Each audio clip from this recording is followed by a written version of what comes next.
Imagine a ninth floor apartment where a widow's obsession with her young neighbor is so intense that it actually drives her to murder her own daughter.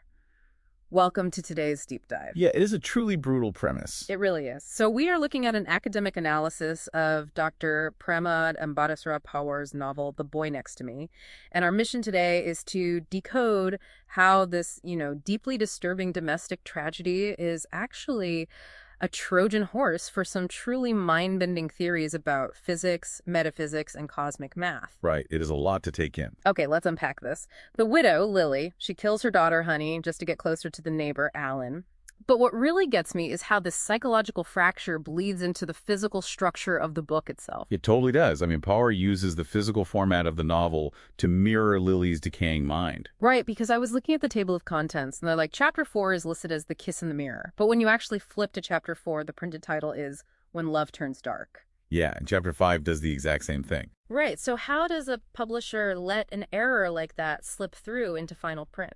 Well, what's fascinating here is that it's completely deliberate.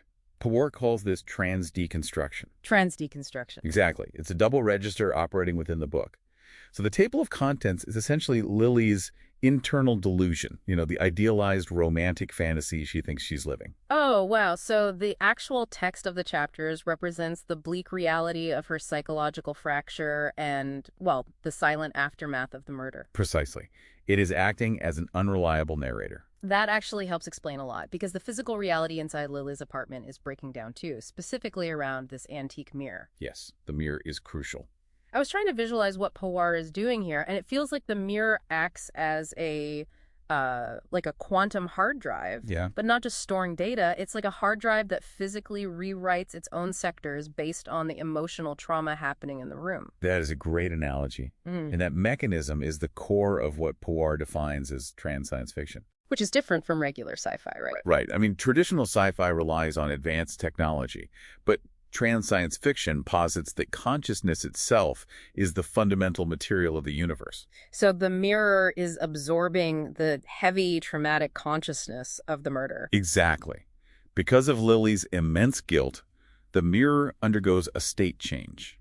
It becomes a liquid threshold. Wow. So it's not just reflecting glass anymore. No, not at all. In Powar's universe, death isn't a termination of existence. It's just a dimensional shift. So this liquid mirror becomes the gateway, allowing Honey's post-mortem consciousness to communicate the truth of her murder back to the physical world. You nailed it. So what does this all mean? We have liquid mirrors, post-mortem communication, and somehow Power distills all of this into a single mathematical formula. 1 minus 1 equals 0 equals 1. Yeah, if we connect this to the bigger picture, that formula is the structural spine of the entire philosophy. The 1 minus 1 is literal.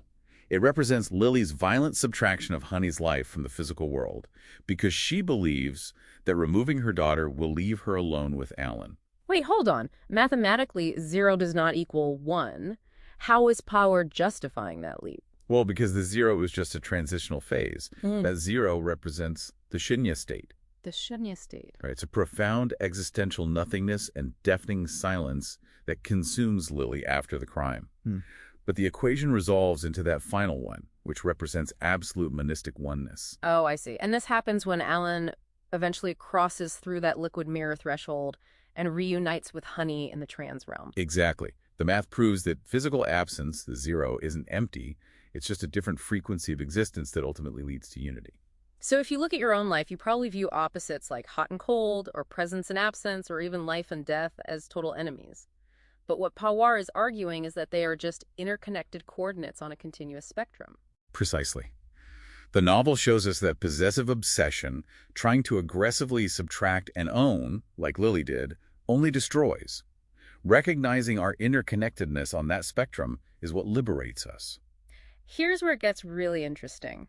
Dr. Pawar takes this exact cosmic math, this concept of the Shunya-State or nothingness, and applies it to detect academic plagiarism. I love this part. It's wild. He created the PRAMOD forensic framework. But he isn't just running text through software to find matching words. He looks for hidden duplication by comparing a suspect text to nothingness. Which raises an important question about how we define authenticity. A plagiarist can easily copy and paste facts or sentences, but don't possess the underlying consciousness that generated those ideas. Right. So Pawar looks for the gaps in logic, the silences between the stolen points? Because the plagiarist didn't do the actual thinking, the connective tissue is missing. The nothingness reveals the theft. It really leaves you wondering, if a quantum hard drive recorded your life right now, could your truest, most authentic self be found not in the words you say, but in those uncopied, authentic silences in between?